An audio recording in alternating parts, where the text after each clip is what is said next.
오늘 본문에 나오는 시편 기자의 삶이 바로 이러했습니다. 오늘 우리가 읽었던 시편 130편, 이것은 바벨론 포로기 때 썼던 시편으로 추측하고 있습니다. 지금 이스라엘 백성들은 바벨론의 포로로 끌려왔습니다. 이 포로가 언제 끝날지 아무도 몰라요. 거기에서 수많은 고난과 또 어려움을 겪습니다. 이때 시편 기자는 이렇게 고백합니다. 130편 1절, 여호와여 내가 깊은 곳에서 주께 부르짖었나이다. 깊은 곳에서. 자, 이 깊은 곳이라는 것은 인생 가운데 겪게 되는 절망의 심연, 그런 깊은 곳을 말하죠. 여러분도 아마 이런 깊은 데가 있죠. 경제적으로 깊은 그런 골짜기를 지날 때가 있고요.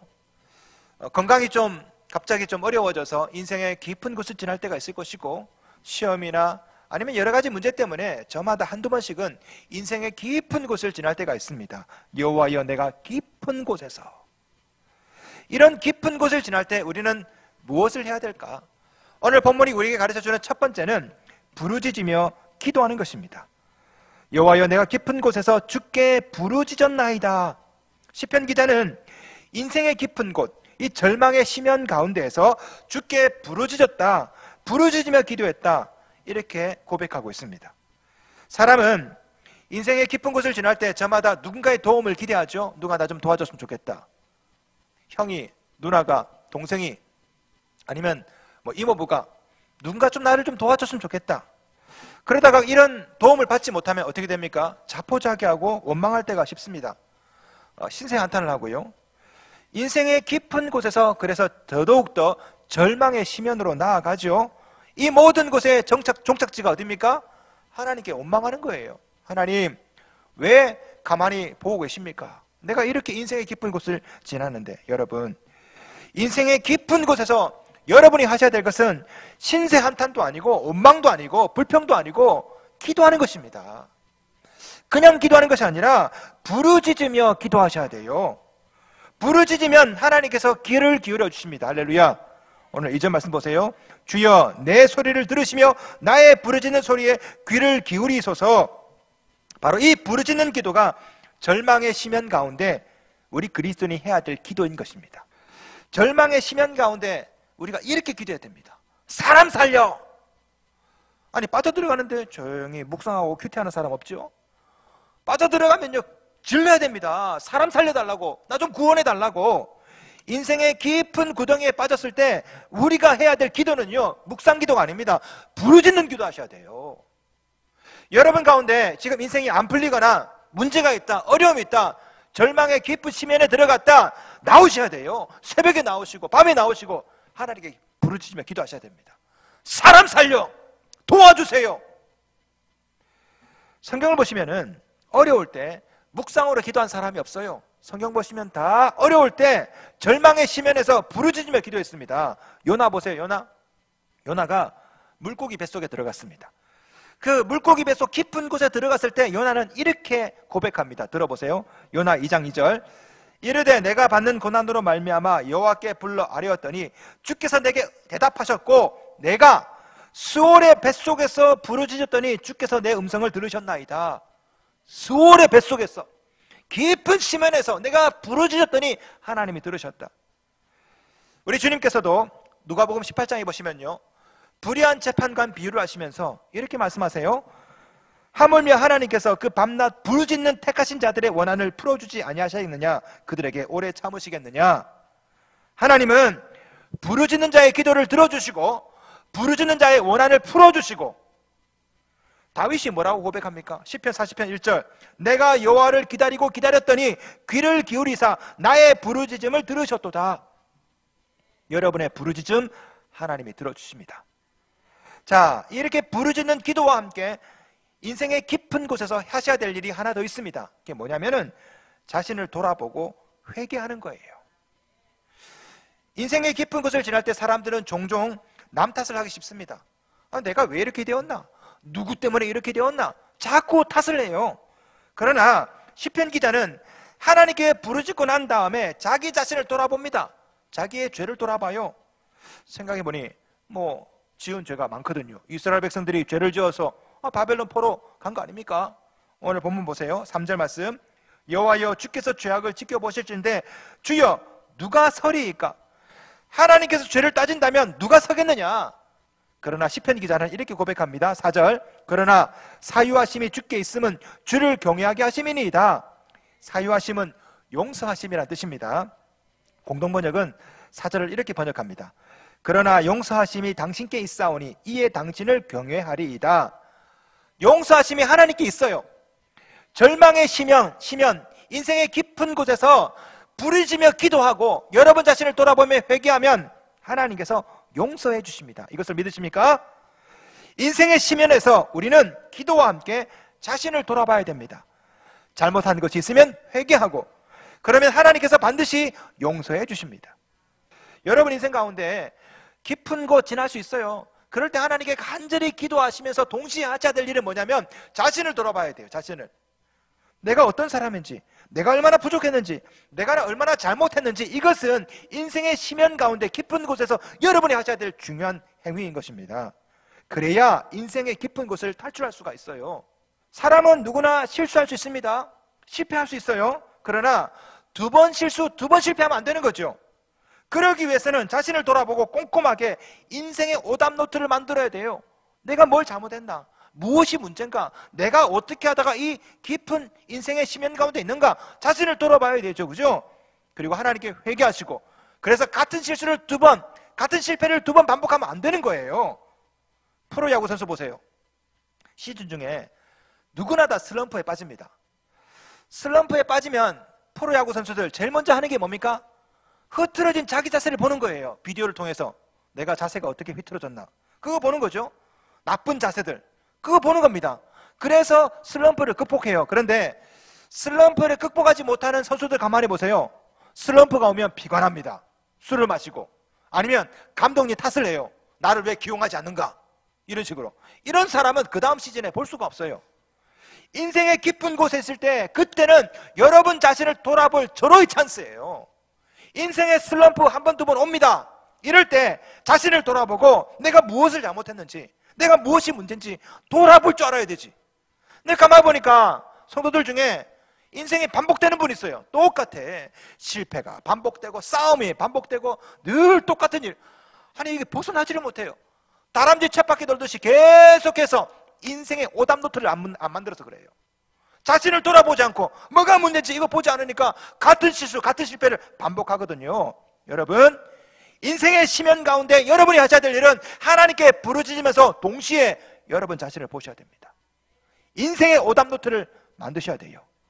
이렇게 부르짖고 자신을 돌아보았으면 남은 게 뭡니까? 기다림이죠. 기다림. 구덩이에 빠졌을 때 절대 나 혼자 못 나옵니다. 밖에서 건져줘야 돼요. 누군가가. 그죠? 마찬가지로 인생의 깊은 곳, 절망의 시면에서 우리가 사람 살려 외쳤으면 기다리셔야 돼요. 건져주도록. 누구를? 하나님을. 하나님께서 건져주기를 간절히 기다려야 됩니다. 그래서 시편 기자는 이렇게 고백해요. 5절, 나 곧 내 영혼은 여호와를 기다리며, 돼 있죠. 깊은 곳에 빠진 여러분이 지금 기다려야 될 분은 누구다? 동쪽의 귀인이 아닙니다. 백마탄 왕자가 아니에요. 여호와를 기다리며. 여호와 하나님만이 여러분을 깊은 데서 건져주세요. 여러분을 건져주실 하나님을 기다리십시오. 그냥 기다려서는 안 돼요. 간절히 기다리셔야 됩니다. 간절히. 구덩이에 빠진 사람이 지나가는 행인을 얼마나 간절히 기다립니까? 무인도에 표류한 사람이 지나가는 배를 얼마나 간절히 기다립니까? 오늘 이 시간에 인생의 깊은 곳에서 여러분은 하나님을 그냥 멀뚱멀뚱 기다리는 것이 아니라 뭐 예배 와가지고 은혜 받으면 땡큐, 뭐 은혜 안 받아도 괜찮고, 이게 아니에요. 오늘 이 시간에 여호와를 간절히 사모하면서 기다리는 거죠. 5절 말씀 보세요. 나 곧 내 영혼은 여호와를 기다리며. 이게 히브리어 원어를 보면 참 재밌습니다. 기다리며라는 말이 두 번 나와요. 단어가 두 번. 여호와를 기다리고 기다리며 이렇게 되어 있습니다. 히브리어는 참 재밌습니다. 명사를, 이 단수 명사를 복수로 만들잖아요. 그러면 좀 크기가 커집니다. 예를 들어서 물 하면 강물이에요. 물들 하면 바다입니다. 하늘 하면 그냥 하늘이에요. 하늘들 하면 우주예요. 우주. 이게 복수로 만들면 좀 커지거든요. 동사를 두 개를 붙이면 강해집니다. 예를 들어서 사랑한다, 사랑하는 거예요. 사랑한다, 사랑한다 하면 정말 사랑하는 거예요. 이런 식입니다. 오늘 본문에 여호와를 기다리며, 이것이 두 번 되어 있습니다. 원어는 여호와를 기다리고 기다리며, 무슨 말입니까? 간절하게 기다린다라는 것이죠. 우리 카톨릭과 함께 번역했던 공동 번역은 이 부분을 이렇게 번역합니다. 잘 들어보세요. 내가 주님을 기다린다. 내 영혼이 주님을 기다리며 내가 주님의 말씀만을 바란다. 시편 기자는 우두커니 기다리는 것이 아니라 간절한 마음으로 하나님을 기다렸습니다. 시편 기자는요, 바로 그 다음 구절에 얼마나 간절히 하나님을 기다렸는지 이렇게 표현합니다. 130편 6절 말씀 우리 함께 같이 읽겠습니다. 시작. 파수꾼이 아침을 기다림보다 내 영혼이 주를 더 기다리나니 참으로 파수꾼이 아침을 기다림보다 더하도다. 아멘. 파수꾼이 아침을 얼마나 기다립니까? 군대 가신 우리 남자분들, 군대에서 불침번 서보시면 잘 알잖아요. 시간이 얼마나 안 갑니까? 추운 겨울에 3시간 동안 불침번을 섭니다. 불침번을 서면서 간절히 기다리는 게 뭡니까? 그 다음에 올 사람들, 후본처 근무자들이 오는 거 얼마나 간절히 기다립니까? 걔가 와야 내가 이제 끝나니까. 이 말번초 마지막에 불침번 사는 사람들은 또 뭘 기다립니까? 아침이 와야 끝나니까요. 고대 시대의 파수꾼도 마찬가지예요. 밤새도록 성을 지킵니다. 졸면 안 돼요. 조는 사이에 적군이 침략하면 다 자기 책임 아닙니까? 밤새도록 성을 지키는 파수꾼이 간절하게 기다리는 게 뭡니까? 아침이 와야 잘 수 있으니까. 오늘 본문의 시편 기자는 그 파수꾼이 아침을 간절히 기다리는 것보다 더 간절하게 나는 주님을 기다린다. 6절 말씀. 파수꾼이 아침을 기다림보다 내 영혼이 주를 더 기다리나니. 이런 기다림, 이런 갈망이 여러분에게 있습니까? 오늘 본문에 나오는 시편 기자는 하나님을 기다렸어요. 더 기다렸다고요. 기도응답보다 하나님을 더 기다렸다고요. 예레미야가 인생의 쓴맛을 경험하고 있을 때 이렇게 고백했습니다. 예레미야 애가 3장 24절. 내 심령에 이르기를 여호와는 나의 기업이시니 그러므로 내가 그를 바라리라. 예레미야는 기도응답이 아니라 하나님을 바랬다. 오늘 본문에 나오는 시편 기자도 마찬가지예요. 기도응답이 아니라, 이스라엘의 독립이 아니라 하나님을 주를 더 바란다, 기다린다. 기다린다. 지금 여러분에게 필요한 것은 하나님입니다. 기도응답이 아니에요. 돈이 아니라고요. 합격이 아니라니까요. 하나님이 여러분에게 더 필요한 겁니다. 지금 여러분이 기다리셔야 될 것은 물질보다, 출세보다, 성공보다, 취업보다 하나님을 더 기다리는 거예요. 하나님을 기다린다, 여호와를 기다린다. 이게 뭘까요? 5절에 나와요. 나 곧 내 영혼은 여호와를 기다리며 나는 주의 말씀을 바라는도다. 하나님을 기다린다는 것은 말씀을 바라는 겁니다. 히브리어 원어 뉘앙스를 살려서 다시 번역하면 이렇습니다. 나는 여호와를 기다린다. 이것은 곧 내 영혼이 그 말씀을 바라는 것이라. 하나님의 말씀을 사모하는 것, 이게 하나님을 기다리는 거죠. 바로 앞구절 4절에는요 이렇게 나옵니다. 그러나 사유하심이 주께 있으면 주를 경외하게 하심이니이다. 하나님을 경외하는 것, 예배드리는 것, 여러분 여호와를 기다린다는 거 추상적으로 생각하지 마세요. 하나님을 기다린다는 것은요 말씀을 사모하고 예배를 사모하고, 이것이 하나님을, 여호와를 기다리는 거예요. 그렇게 해서 내가 주님과 연합되는 것, 이게 바로 여호와를 기다리는 거예요. 오늘 본문에 사용된 이 기다리다, 히브리어로 카와라입니다. 카와. 참 재밌습니다. 이 카와라는 단어가 번역하기가 굉장히 어려워요. 왜냐하면 이 카와라는 단어는 여러 뜻으로 번역이 되거든요. 이 카와는 원래 무슨 뜻이냐면 함께 묵다라는 뜻입니다. 함께 묵다. 근데 이 단어가 강조형으로, 히브리어 문법에 보면 PL 강조형이라는 게 있습니다. 이 강조형으로 사용되면 함께 묵다라는, 이 카와라는 단어가 함께 묵다에서 어떻게 뜻이 변하냐면요, 기대하다, 바라다, 강건해지다. 참 재밌죠? 이 카와라는 이 단어가요 여러 가지 뜻이 있습니다. 그런데 사실 히브리 사람, 이 이스라엘 사람들은요 머릿속 사고 구조가 이런 거예요. 잘 들어보세요. 하나님을 기다린다는 것은 하나님을 나와 함께 묶는 것입니다. 예배를 통해, 말씀을 통해 하나님과 내가 함께 묶여져요. 연합되는 겁니다. 그렇게 될 때 하나님과 함께 내가 강건해진다, 이게 카와의 뜻이거든요. 요 단어가 어디에 쓰였냐면 이사야 40장 31절에 쓰였습니다. 제가 읽어드릴게요. 여러분 잘 아는 구절이에요. 오직 여호와를 앙망하는 자는 새 힘을 얻으리니 독수리가 날개치며 올라감 같을 것이요 다른 박질하여도 곤비하지 아니하겠고 걸어가도 피곤하지 아니하리로다. 이 앙망, 여호와를 앙망하다, 이게 바로 카와거든요. 무슨 말입니까? 하나님의 말씀을 기다리고 예배를 갈망해서 주와 연합이 되면 독수리와 날개침과 같이 함께 올라가게 될 것이다. 이게 카와예요. 이게 기다림이라고요. 오늘 읽었던 7절 8절 보세요. 바로 이런 상태가 그대로 묘사되어 있습니다. 7절 8절 함께 읽겠습니다. 시작. 이스라엘아 여호와를 바랄지어다. 여호와께서는 인자하심과 풍성한 속량이 있음이라. 그가 이스라엘을 그의 모든 죄악에서 속량하시리로다. 아멘. 이런 회복의 역사가 여러분에게 임할 줄 믿습니까? 하나님을 기대합니다. 하나님을 기다립니다. 이 예배 시간에 말씀을 기다리고 예배를 사모하고 그렇게 해서 여러분이 하나님과 함께 묶여지면 여러분에게 독수리와 날개친과 같은 은혜가, 오늘 본문에 나오는 이 회복의 역사가 여러분에게 임하는 것입니다. 우리의 기다림은요, 고도를 기다리며에 나오는 그런 막연한 기다림이 아니에요. 우리의 기다림은요, 하나님을 바라고 하나님을 갈망해서 하나님이 올라갈 때 나도 같이 올라가는, 그래서 절망의 심연에 인생의 깊은 곳에 있다 할지라도 하나님과 함께 묶이면 얼마든지 그 깊은 곳에서 탈출할 수가 있거든요. 어제 저녁 베트남과 말레이시아 스즈키컵 동남아시아 축구 결승이 있었습니다. 여러분 보셨습니까? 제가 이제 그 경기를 딱 끝난 다음에 너무나 참 은혜 받고 감동을 받아가지고 갑자기 제가 박항서 검색을 했습니다. 이 사람이 어떤 사람인가 제가 검색하다가 놀라운 것을 발견했어요.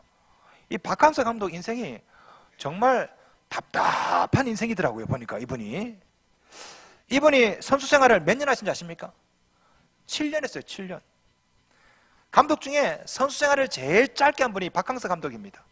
이분 사진 지금 있습니다. 럭키 금성 소속이었거든요. 이분 사진 보시면 여러분 오해하지 마세요. 그 사진 보시면 20대예요. 감독이 축구하는 게 아닙니다. 이미 20대 때 감독 얼굴을 하고 계시더라고요. 절대 감독이 아니야. 선수야, 선수. 20대 청년이야. 머리 다 벗겨져 가지고. 예. 7년 동안 선수 생활하고 그렇게 두각을 나타내지 못해서 결국은 선수 생활을 이제 그만뒀습니다.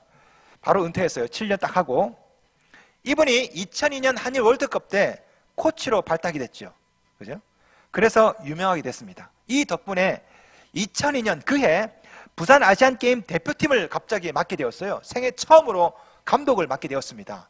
그런데 무보수로 보수를 받지 못했어요. 예, 이런 또 역사가 있더라고요. 보니까. 그래서 감독을 맡았습니다. 무보수로. 그런데 3개월 만에 해고당했습니다. 왜? 아시안게임 때 동메달을 땄다는 이유로, 월드컵에서 이렇게 올라간 팀이 어떻게 동메달밖에 못 되냐, 그 이유로 무보수 감독으로 했던 그 감독직마저도 잘리게 되었어요. 3개월 만에 그만뒀습니다. 자, 그래서 어디 갑니까? 갈 데가 없잖아요. 그래서 K리그 전남 드래곤즈 거기 감독으로 들어가게 되었거든요. 내정되었거든요.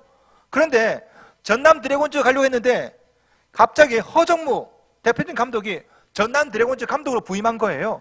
그래서 갑자기 박항서가 낙동강 오리알이 된 겁니다. 그래서 명예, 기술, 고문직, 말도 안 되는 그런 직함 갖고 결국에는 놀았죠. 이분도. 그러다가 기다림 끝에 전남 드래곤즈 감독으로 다시 부임하게 되었습니다.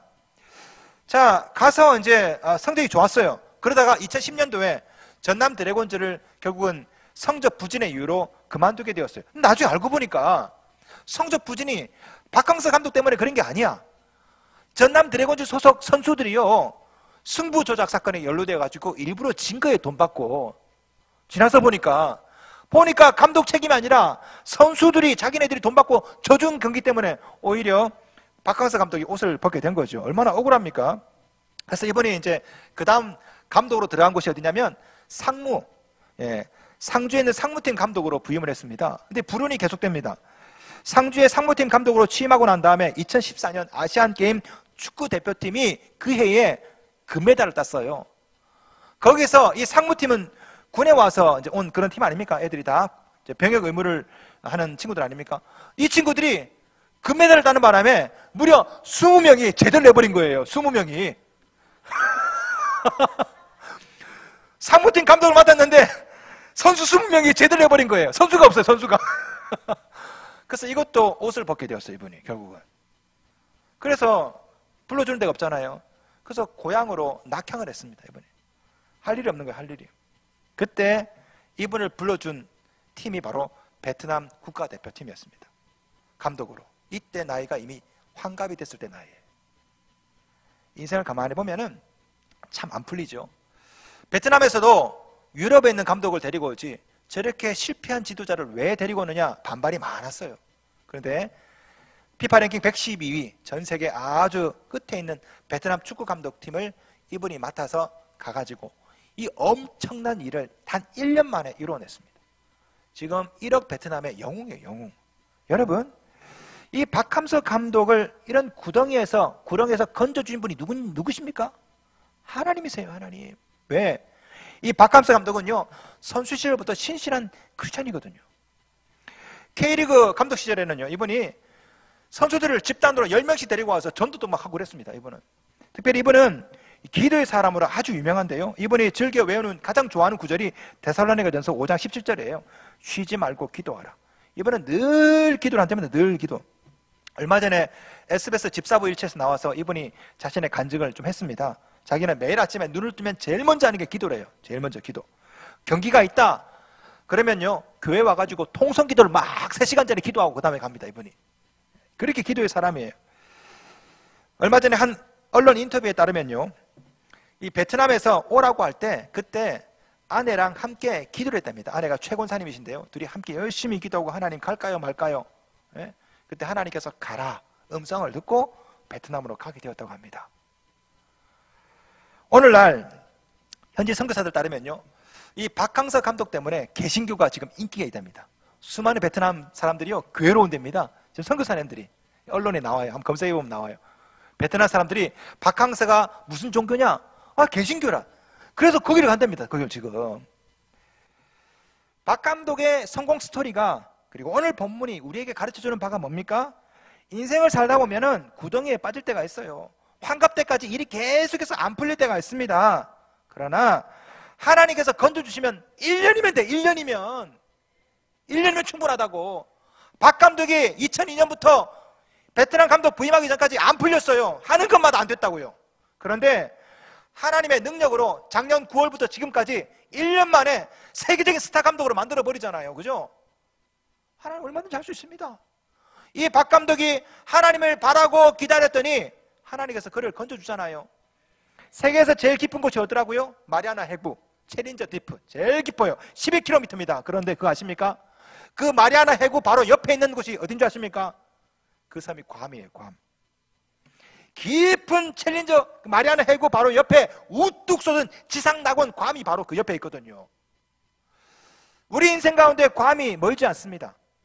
하나님께서 얼마든지 11km 인생의 심연에 있다 할지라도 여러분을 건져주셔가지고 지상 낙원으로 인도할 수가 있어요. 여러분, 우리가 기다려야 될 것은 출세가 아닙니다. 성공이 아닙니다. 하나님을 더 기다리는 거예요.